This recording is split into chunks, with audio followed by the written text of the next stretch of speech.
Hello Virgo, Sun, Moon, Rising, and Venus signs. Kamusta kayo? Sana po ay nasa mabuti kayong kalagayan. Welcome back po sa Star Tarot. Kung bago kayo dito, welcome din kayo. Thank you for your support. I truly appreciate it. God bless you all, Virgo. Pauna mensahe ninyo po for the week is self-love. Okay? So, ito yung napaka-makapangyarihang message ito para sa inyo. No, love yourself. Okay, Virgo? Kasi siguro napapabayaan na ninyo or naniniglect na ninyo ng slight, no? Yung sarili ninyo because you are focused on taking care of other people. You are focused on your job, on your career, no, or love life, pero yung sarili mismo ninyong pangangailangan, baka nanineglect nyo na ang mga ito. Kaya itong panawagan sa inyo, love yourself sa ngayon, okay? Show yourself some love, magpahinga ka, mag-self-care ka, ipamper mo yung sarili mo, diba? Mag-alone time ka kasi kailangan mo mag-replenish, no, ng lost energy mo at magagawa mo lang yan kapag mag-alone time ka, diba? So, tingnan natin kung ano pa. We have judgment, and I understand that everyone has their own unique path and challenges. So, nagpapakita lang rito, no, na you are emotionally matured. Pinapakita mo lang dito kung gaano ka ka-matured emotionally na at this point sa buhay mo, no? You understood na, no, na lahat tayo iba-iba, may kanya-kanya tayong path na pinagdadaanan, may kanya-kanya tayong challenges na pinagdadaanan, yung ganon. So, we are unique, no? We are all unique from each other. Kaya, siguro ngayon, hindi na kayo nagko-compare, no, ng sarili ninyo sa iba. Whereas siguro nung mga nakaraang taon, baka ganon kayo. But now, nag-develop na kayo into a different version of yourself.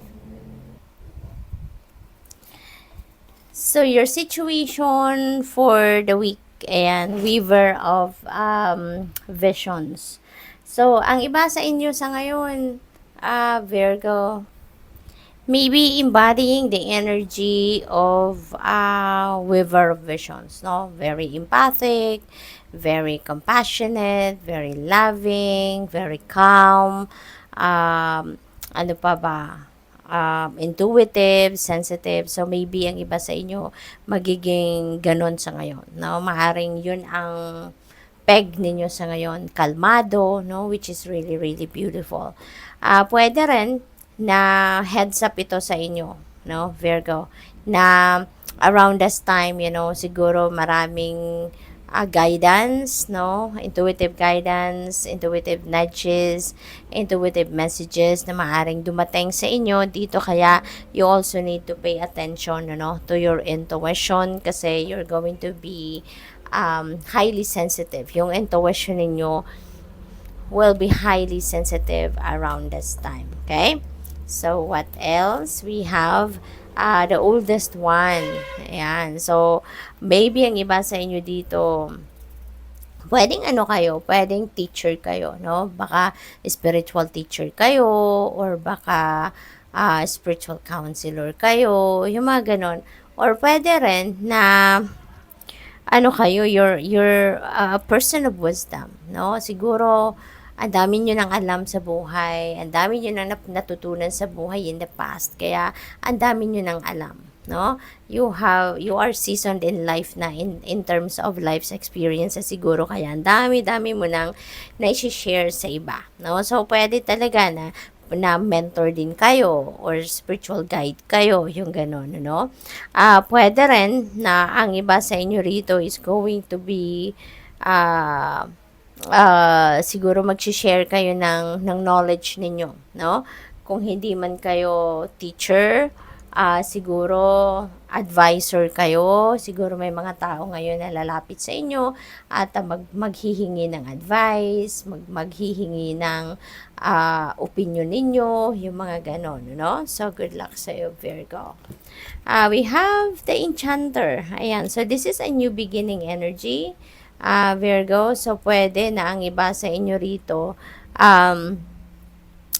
siguro you are going to to put your imagination into reality, no? So, siguro magte-take action na kayo ngayon, gagawin mo na ngayon yung mga plano ninyo, yung mga creative ideas ninyo, no? Yung ganon. So, siguro, yan ang mga ine-expect ninyong gagawin at this time, no? Around this time. So, siguro meron kayong binabalak na gawin, no? At ine-expect ninyo na by this week, no?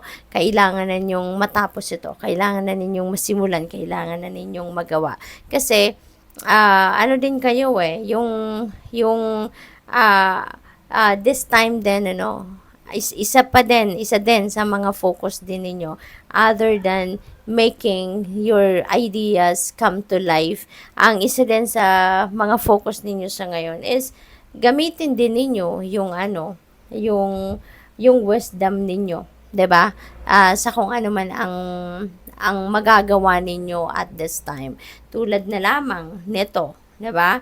Kasi baka ang balak ninyong gawin dito, mag-aral pa kayo, mag-research pa kayo, gusto pa ninyong mag-expand ng knowledge ninyo para mas marami pa kayong ma-share sa ibang tao, mas marami pa kayong maituro sa mga estudyante ninyo, yung ganon. So, maybe, yun din, no, ang maaaring isa sa magiging focus ninyo at this time. Kaya, just go for it. Okay? So, yung advice ninyo for this week is the Green Mother, no? Si Green Mother is a very abundant and prosperous energy. So, siguro, no, yung mga effort ninyong gagawin sa ngayon, maybe those are going to be a very rewarding, no, para sa iyo. Hindi lang sa matutuwa kayo, hindi lang sa magi-enjoy kayo sa mga gagawin ninyo, but also it feels like to me that you are also going to earn money from what you are doing, or you're going to earn money from what you are going to do around this time, no, around this week. Kaya feeling ko merong hatid, no, na financial benefit sa inyo, no? Yung mga gagawin ninyo sa ngayon.